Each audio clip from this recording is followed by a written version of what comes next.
이미 부활 주일마다 또는 성탄절 이런 절기 때마다 성경에서 우리에게 주시는 교훈과 그 사실을 항상 확인하고 확신하고 말씀을 드리고 있습니다. 우리가 성경에 우리 생각으로 좀 이해가 덜 되는 그런 사건들이 있지 않습니까? 동정녀 마리아에게서 예수님이 탄생하셨다. 쉽게 사람들의 지식과 이성으로 받아들이기가 그렇게 쉬운 것이 아니죠. 주님이 십자가에서 죽으셨다. 그거야 뭐 죽으신 것은. 사람들이 인정하지만 3일 만에 살아나셨다 한 것도 그럴까 하는 생각을 갖고 있습니다.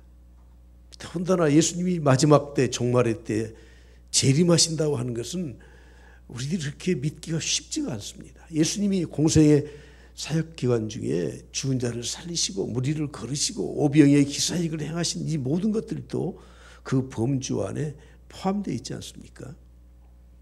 그래서 세상 사람들은 그것을 뭐 부인하지만 그렇게 부인하려고 하지 않고 그건 종교적인 거야. 그러면서 그들의 가르침을 위해서 그런 것들을 좀 미화할 수 있어 하는 정도로 생각하는 경우가 많이 있습니다. 그래서 그런지 몰라도 오늘 우리 그리스도인들까지도 그런 내용들에 대해서 굉장히 탐탁지 않게 생각할 수가 있다는 거예요. 혹시 여러분들의 부모가 여러분들에게 좀 야단을 좀 치고, 지금 어른이 돼서 그렇지는 않겠지만 좀 섭섭하게 하고, 내 엄마가 내가 엄마를 전혀 닮은 데라고는 뭐 신체적인 것뿐만 아니라 성격이나 또 머리나 이 모든 것들이 내 부모에게 물려받지 않았다고 생각할 때 여러분들이 혹시 엄마 아빠한테 이렇게 말씀하시는 분 있습니까? 어머니 아버지 우리 유전자 검사 좀 합시다. 예? 그걸 확인해 봅시다. 몇 년 지난 다음에 그때 검사한 게 틀린 것 같으니까 또 다시 한번 합시다.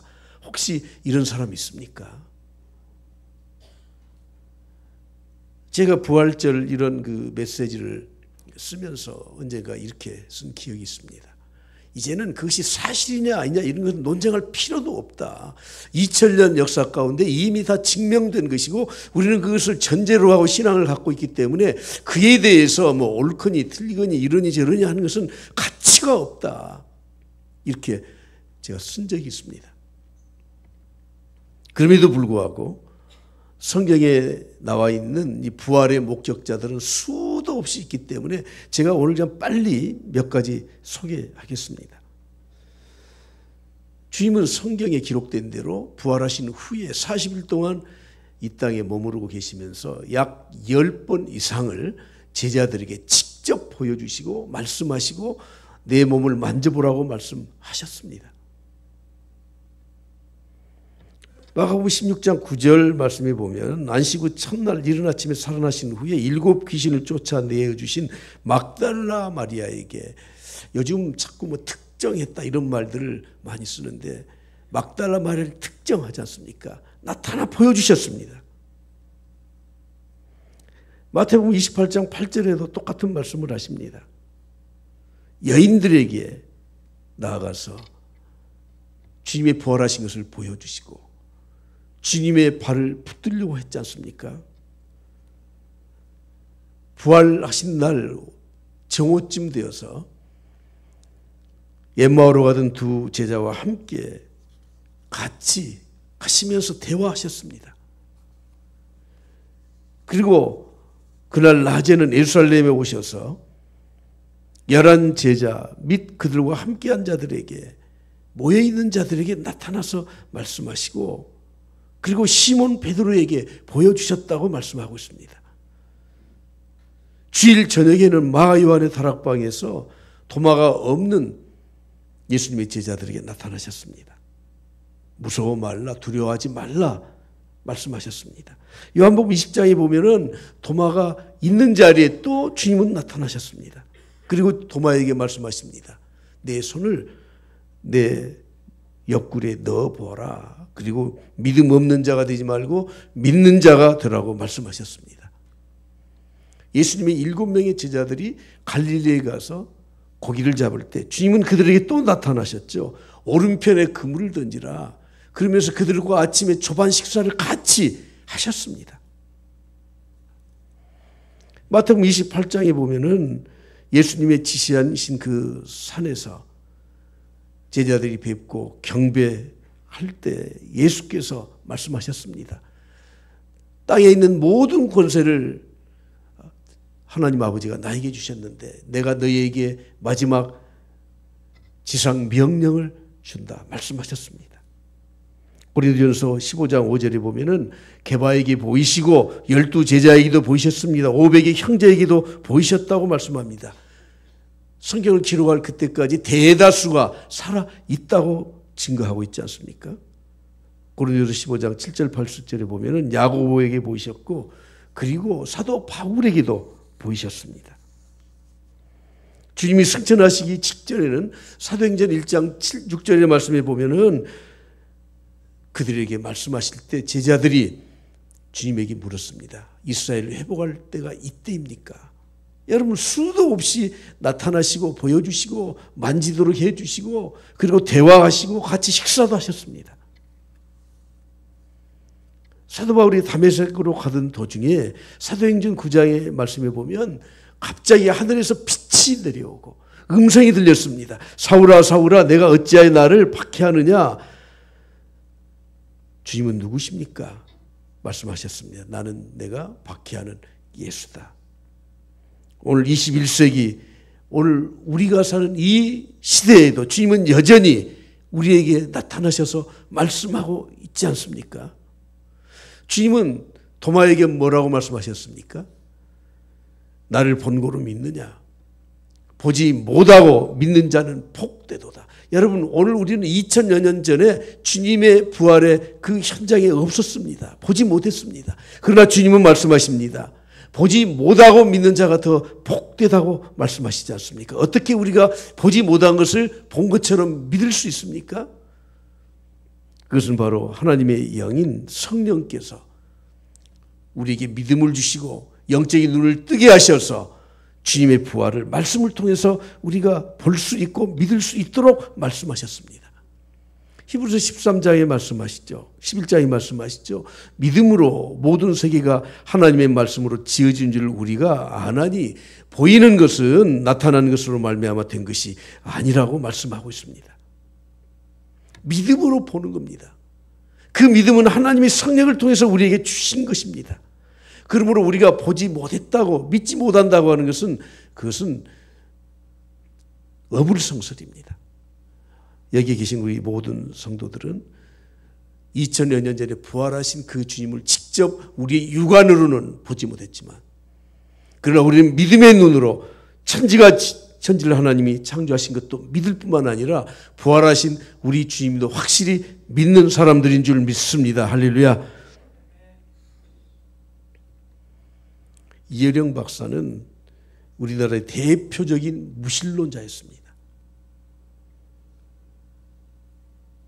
우리나라에 가장 많은 지성을 가진 무신론자였습니다. 그의 딸을 통해서 이민아 선교사를 통해서 그 이민아 선교사가 인생의 수많은 파란만장한 과정을 거치고 그리고 예수 그리스도를 영접한 후에 미국에 가서 그가 변호사로 일생을 투병하면서 암으로 투병하면서 세상을 떠나는 것을 지켜보았습니다. 그리고 그는 하나님께 회심하고 돌아왔습니다. 그래서 그가 처음 썼던 책이 무엇입니까? 지성에서 영성으로라는 책을 썼습니다. 나이 70이 넘어서 예수 그리스도 영접하고 세례를 받았기 때문에 교회에 아무런 직분이 없어요. 그런데 그분이 전국을 다니면서 간증하고 강의를 했었습니다. 몇 년 전에 이미 소천하셨지만 그분이 살아 계실 때 강연을 했던 내용을 편집해서 쓴 책이 있잖아요. 그 책 이름이 먹다, 듣다, 걷다라는 책입니다. 신앙이 무엇이냐? 먹는 거다. 신앙은 뭡니까? 먹는 겁니다. 예수 그리스도의 말씀을 내가 받아들여서 믿어서 내 안에서 화육될 수 있도록, 내 육신에게 완전히 그것이 영적인 양식이 될 수 있도록 하는 것이라는 거예요. 여러분, 우리는 세상에 육신의 이 음식만 먹고 사는 사람들이 아닙니다. 하나님의 말씀을 먹고 사는 사람들이에요. 먹다, 듣다, 듣는 게 무엇입니까? 하나님 말씀을 듣는 거예요. 주님은 자주 말씀하시잖아요. 귀 있는 자는 들을지어다. 똑같이 여러분, 우리의 육신의 이 소리를 듣지만, 말을 듣지만 정말 들을 귀 있는 자, 영적으로 열려 있는 자, 믿음으로 듣는 자들은 따로 있는 겁니다. 믿음은 바로 먹고, 하나님의 말씀을 먹고 하나님의 말씀을 듣고 사는 겁니다. 걷다가 무엇입니까? 주님과 동행하면서 같이 걷는 겁니다. 십자가에 못 박힌 그 주님과 함께 십자가에 못 박는 겁니다. 부활하신 주님과 함께 같이 또 부활하는 겁니다. 주님이 이 땅에 다시 재림하실 때 우리는 또 그분을 맞이할 것입니다. 주님과 동행하는 것을 말하는 거예요. 그런데 그것이 우리의 신앙생활로 끝나는 게 아니고, 우리 믿는 사람들은 하나님의 말씀을 먹었기 때문에 세상에 믿지 않는 사람들에게 먹을 거리를 줘야 된다는 거예요. 그들에게 생명의 양식을 줄 수 있어야 돼요. 우리는 하나님 말씀을 들었기 때문에 우리는 그 말씀을 들은 것을 그들에게 들릴 수 있도록 우리의 입을 열어서 우리의 삶을 통해서 그들에게 보여주고 들을 수 있도록 해야 된다는 거예요. 우리가 주님과 동행하는 것을 그들에게도 알려서 믿지 않는 사람들이, 저 사람은 주님과 동행하는 사람이야, 예수 믿는 사람들은 예수님과 함께 사는 사람들이야 하는 것을 보여줄 수 있어야 된다고 말을 하고 있습니다. 여러분, 오늘 우리는 부활의 목격자들입니다. 믿음으로 주님의 십자가와 부활을 우리는 직접 본 사람들입니다. 오늘 본문에서는 이렇게 말씀합니다. 너희가 그리스도와 함께 살리심을 받았으면, 그리스도와 함께 살리심을 받았으면, 여러분, 예수님 믿는다는 것은 예수 그리스도를 통해서 살리심을, 살아남을 경험한 사람들이라는 거예요. 이걸 다른 말로 바꾸어서 말을 피해가면서 직설적으로 말을 하면 당신은 구원받은 사람이다, 그런 뜻입니다. 그리스도를 살리심으로 구원받았습니까? 그리스도로 살리심을 받았습니까? 당신은 구원받은 사람입니까? 우리는 그 말에 이렇게 대답하죠. 예, 나는 구원받았습니다. 맞습니다. 그런데 정말 내가 예수 그리스도 통해서 살리심을 받았는가, 구원받았는가에 대해서 우리가 입으로만 시인하는 것이 아니라 내 삶에 분명히 보여주는 것이 있어야 되지 않겠습니까? 그러므로 그리스도로 살리심을 받았는가, 구원받았는가 우리는 대답할 수 있지만, 그러나 그것이 내 마음에 진실로 고백하는 고백이 되어야 되는 겁니다. 여러분, 그 고백이라고 하는 건 반응을 보이는 거거든요. 반응을 보이는 겁니다.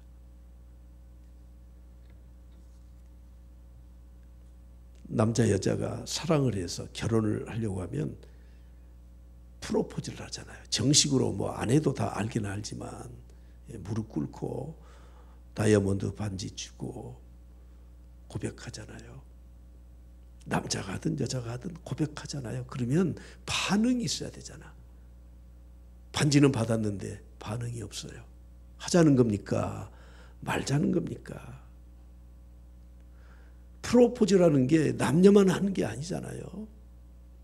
다른 사람이 요청을 하면 그 사람이 반응을 보여야 되는 거예요.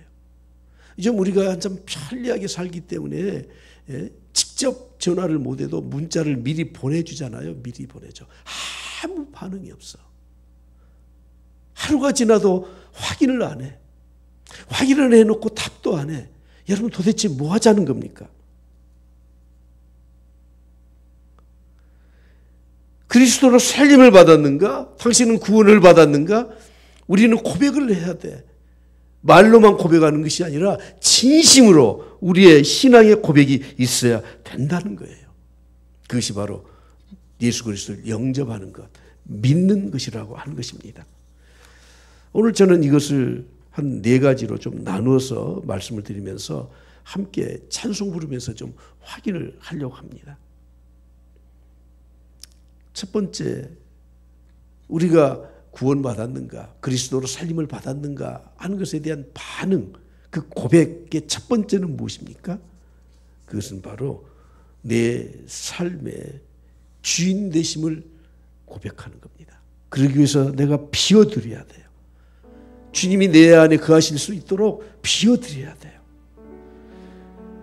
내가 주인 삼은 모든 것 내려놓고, 찬양 가사에 있잖아. 이 찬양을 좀 같이 부르려고 합니다. 제가 혼자 그냥 무반주로 부르려다가 그래도 반주 이시하는 게 훨씬 도움이 될 것 같아서 여러분들과 함께 이 찬송 부르겠습니다.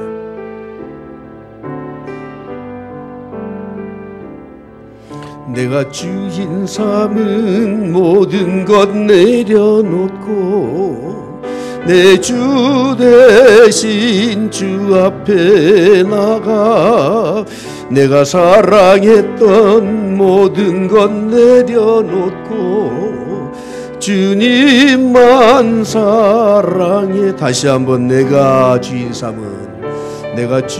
삼은 모든 것 내려놓고 내 주 대신 주 앞에 나가 내가 사랑했던 모든 것 내려놓고 주님만 사랑해. 주 사랑 거친 풍랑에도 깊은 바다처럼 나를 잠잠케 해. 주 사랑 내 영혼의 반석 그 사랑 위에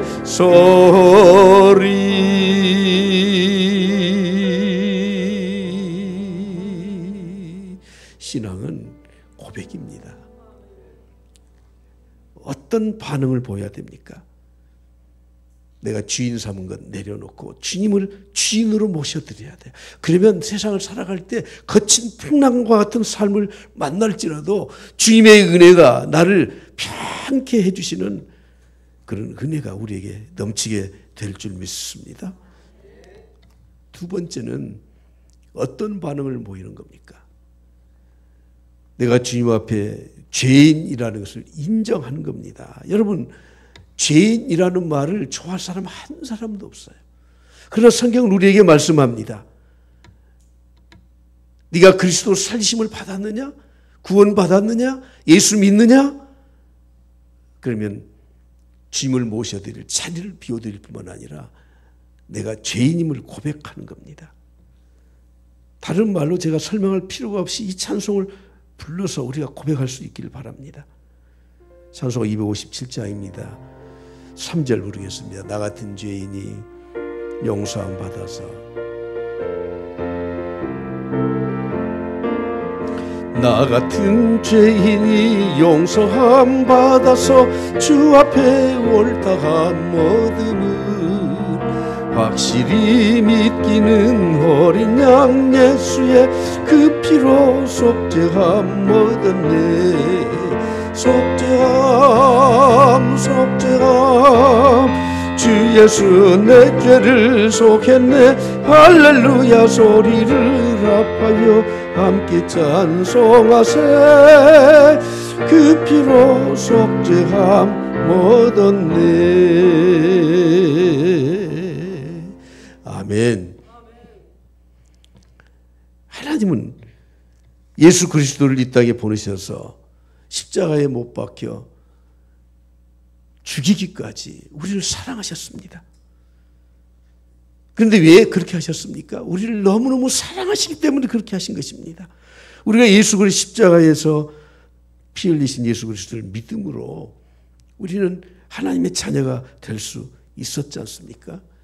그래서 우리는 반응을 보이되 나의 빈자리를 예수 그리스도를 모셔드리고 그리고 내 죄인됨을 고백하고 인정하고 그리고 하나님이 나를 사랑하셨다 하는 것에 대해서 우리는 확신하는 것으로 우리는 반응을 보이는 겁니다. 이것도 찬송으로 대신하겠습니다. 주 십자가를 지심으로 내가 그 피를 유월절 그 양의 피를 볼 때 널 넘어가리라. 우리가 같이 찬양합니다.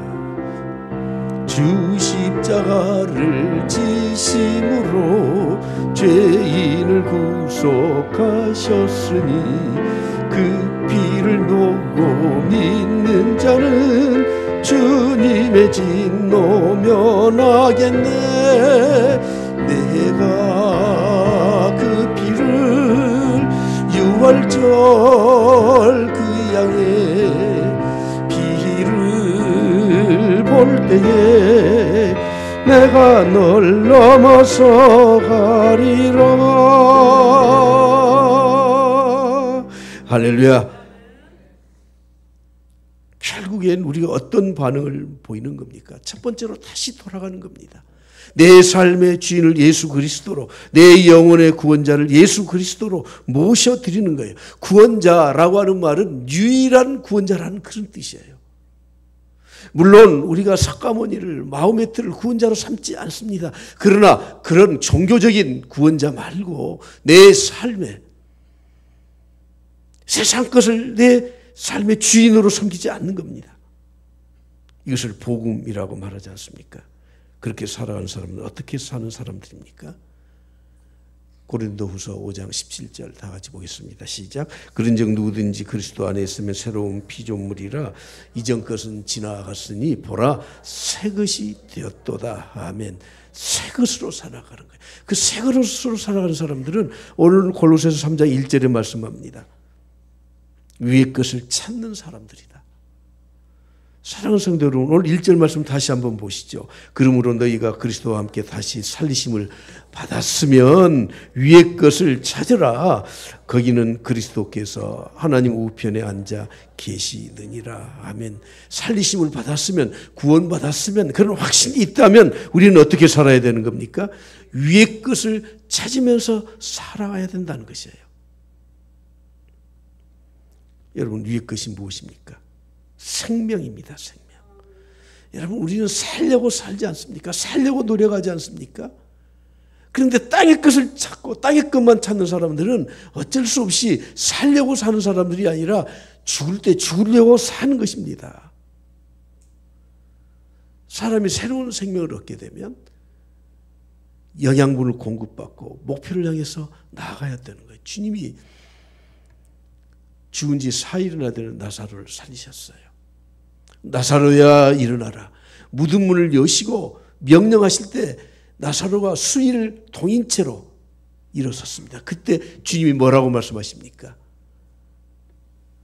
동인 것을 풀어주어라는 거예요. 풀어주어야 다닐 수 있지 않습니까? 회당장 야이로의 딸 죽었는데 살리셨습니다. 달리다꿈 살려주셨습니다. 주님이 뭐라고 말씀하십니까? 누가복음 8장 55절에 말씀하기를 그 영이 돌아와 아이가 곧 일어나거늘 뭐라고 말씀하시오? 다 같이 봅니다. 시작. 예수께서 먹을 것을 주라. 살아났으면 먹어야 돼요. 살아났으면 풀고 돌아다닐 수 있어야 돼요. 살아났으면 이젠 인생의 목표를 향해서 살아가야 되는 겁니다. 여러분, 그리스도와 함께 살리심을 받았으면 어떻게 해야 되는 겁니까? 위의 것을 찾아야 돼요. 생명의 양식을 먹어야 돼요. 나를 동여맸던 것을 풀고 우리가 자유롭게 살아갈 수 있도록 우리에게 참된 자유를 만끽하면서 살아야 되는 겁니다. 찾으라고 하는 이 말은 그냥 찾으라는 말이 아니라 간절히 찾으라는 말이에요. 찾을 때까지 찾으라는 것입니다. 지휘할 정도로 간절히 찾아라, 그런 뜻입니다.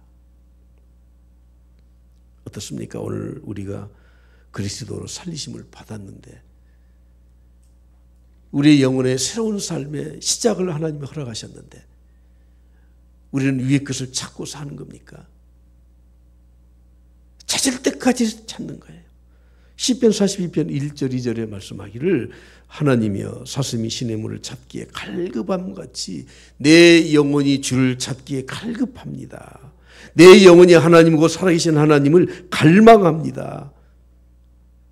내가 어느 때 하나님의 얼굴을 배울까? 오늘도 하나님 얼굴 뵙기 위해서 갈망합니다. 사모합니다. 이렇게 말씀하고 있지 않습니까? 오늘 말씀의 마지막 결론이 이것입니다. 그리스도로 살리심을 받았으면, 구원받은 하나님의 백성이면 찾아야 돼. 이젠 찾아야 돼. 무엇을 찾아야 됩니까? 위의 것을 찾아야 돼요. 찾을 때까지 찾아야 되는 겁니다. 날마다 사모하면서 살아가야 되는 겁니다. 그러면 그 위의 것이 도대체 무엇입니까? 그것은 생명이에요. 생명. 그것은 생명인 줄 믿습니다. 살아나갈 때 우리에게 절대 필요한 양식, 생명이기 때문에 찾는 겁니다. 야고보서 1장을 보십시오. 16절에 이렇게 말씀합니다. 내 사랑하는 형제들아, 속지 말라. 속지 말라는 거예요. 여러분, 혹시 여러분들이 보이스피싱을 당해보신 분들, 여러분 얼마나 억울합니까? 혹시 사기당해 보신 분들, 그 생각할 때마다 너무너무 고통스럽지 않습니까? 우리는 세상에 속지를 말아야 돼. 무엇을 속지 말아야 됩니까? 17절에 말씀하기를 온갖 좋은 은사와 온전한 선물이 다 위로부터 빛들의 아버지께로부터 내려오나니 그는 변함도 없으시고 회전하는 그림자도 없으시다고 말씀하고 있습니다. 너희들 속지 마라. 세상 것 그렇게 찾느라고 속지 마라. 온전한 선물이 빛들의 아버지 하늘의 아버지께로부터 내려온다. 이제는 하늘 아버지를 바라보라 말씀하고 있습니다. 여러분, 속아 사는 사람들 얼마나 마음의 이 상처와 분통과, 그리고 내가 얼마나 바보짓을 했느냐. 아이고, 바보같이 내가 속아 넘어갔어. 여러분, 세상 다 산 다음에, 우리가 하나님을 믿었다고 하면서 세상 다 산 다음에 세상 것에만 집착하고 산 사람들은 이 바보 왜 세상 것에만 얽매여 살았어? 혹시 그렇게 허무하게 세상을 떠나지 않겠습니까? 오늘 9시 예배 때 제가 말씀을 드렸지만 이걸 개인적인 것이라 말씀을 안 드리려다 다시 말씀을 드리는데, 토요일 날 저녁 때쯤 되어서 전에 우리 교회에 나오셨던 집사님이 급히 막 전화를 하셨더라고요. 무슨 또 국제전화라고 하더라고요. 목사님. 그 사정을 이야기하니까 뭐 어디 그리스 아테네에 무슨 호텔에 있는데 우리가 돈이 없어서 일행이, 그러니까 빨리 돈 좀 보내주십시오. 막 그러더라고요. 그래서 제가 너무 미심쩍잖아요. 그래서 그 호텔이 어딥니까? 전화번호 부탁을 해서, 또 호실 부탁을 해서 국제전화를 했어요. 호텔로. 그랬더니 그 외국인이 받더라고. 제가 그 호실을 대면서 바꿔달라고 그래서 정말 바꿔주더라고. 얼마나 다급하면 목사인 나에게까지 전화를 했을까. 그리고 제가 있는 돈 없는 돈 다 들고 지인한테 보내주라고 그래서 보내줬습니다. 며칠 있다가 찾아왔더라고. 목사님 덕분에 왔습니다. 얼마나 반가워요. 근데 좀 더 달래요. 그래서 제가 이제 없습니다 하고 돌려보냈습니다. 근데 생각해 보니까 속은 것 같지는 않은데 국내에서 그렇게 전화를 조작해서 할 수도 있을 것 같나. 근데 지금도 생각하면 그때 그냥 거절을 하지. 그분은 일찍 세상을 떠났어요. 한 20년 전 이야기니까요. 세상 떠났어요. 근데 여러분, 그 생각이 가끔 나면은요, 아이고, 내가 왜 바보같이 그랬지? 여러분, 세상에만 집착하고 세상 것만 추구하고 살면은요, 마지막 세상 떠날 때 꼭 그렇게 말을 해요. 왜 내가 바보같이 살았지? 너희가 그리스도로 살리심을 받았느냐? 위의 것을 찾으라. 속지 말라, 속지 마라. 제발 속지 말고 살아라. 온갖 좋은 은사와 온전한 선물은 다 빛들의 아버지께로부터 오는데 너희가 살리심을 받았다고 하면서도 여전히 세상 것만 추구하면서 사느냐?